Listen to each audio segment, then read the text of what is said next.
Department of Education is not really that concerned about dealing with students who have a tremendous amount of student loan debt. However, there have been a number of victims who have been victimized by for-profit colleges who are demanding that the government forgive them for their student loan debt. So we're specifically talking about students who went to Corinthian College. Corinthian Colleges are for-profit colleges throughout the country, and the government has just released a press release indicating that this for-profit institution has to pay a whopping $30 million fine for some of their deceptive recruiting techniques. Yeah. So what I mean by that is they would recruit students by telling them that their job placement rates were extremely high, but what students weren't told is that if they were going to school to become a chef, the school considered working at McDonald's gainful employment. Yeah. So the students would take out these massive loans in order to go to these schools, and then of course sometimes the degrees weren't even worth anything,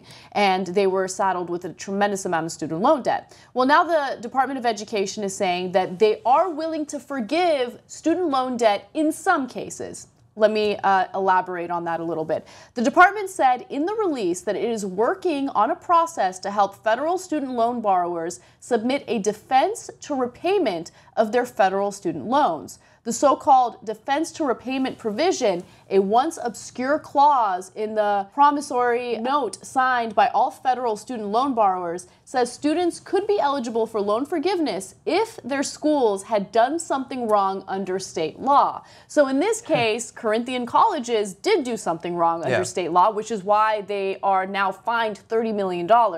So a lot of these students who have been protesting against these student loans are possibly going to get what they want. Yeah.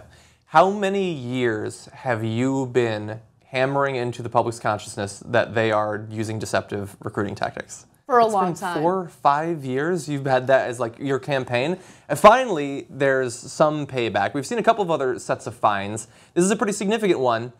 And I don't see how almost any private college is going to evade that. Sorry, not private college, for-profit college is going to evade similar sorts of charges, because we know from previous studies that they use almost any sort of employment as sort of getting them past the threshold where they can say, well, 90% of the people who go to our college are employed after 6 months, regardless of where it is, if it has anything to do with what you were working on for your degree, and if it is in any way capable of helping you to pay back the crazy loans. And at the same time, they use that to get huge amounts of money from the government, huge subsidies as well. I don't know what it is about this particular story, but I feel so passionately about for-profit colleges, not in terms of liking them, in terms of fighting against them. That this has been something that I've been following for a long time, and I have been trying to educate people about it, because a lot of students have been, in a sense, victimized. They've been told that they're going to get a degree that's from an accredited institution, and it's not accredited at all. Their degree is literally worthless once they graduate. They're told that they're going to be placed in a great, fulfilling job, and oftentimes they're not. And so you look at the statistics, and the stats don't lie. Only about 12% of students in the U.S. go to for-profit colleges. However, if you look at student defaults on these loans, about half of all student defaults are from these kids who have gone to for-profit colleges. Which is due to random chance.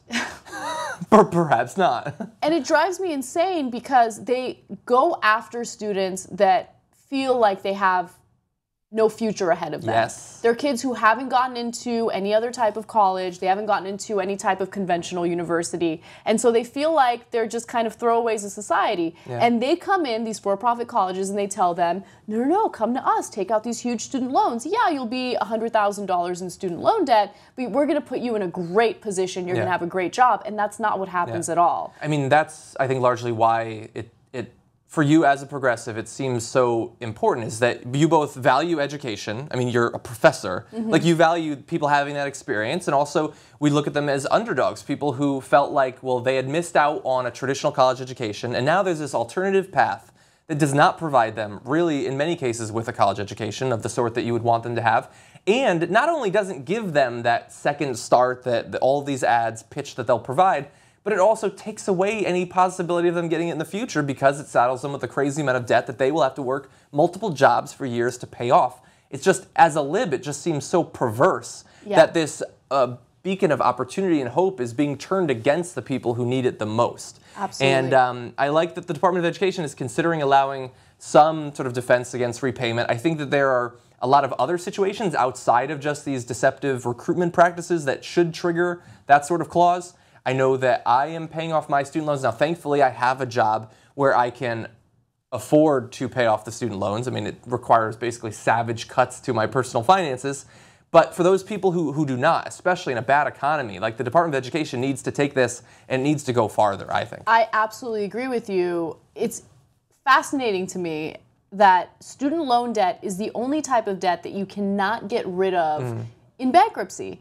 And it can't work out that way. There are some cases where students have been wronged, and there needs to be some sort of process put in place in order to defend them.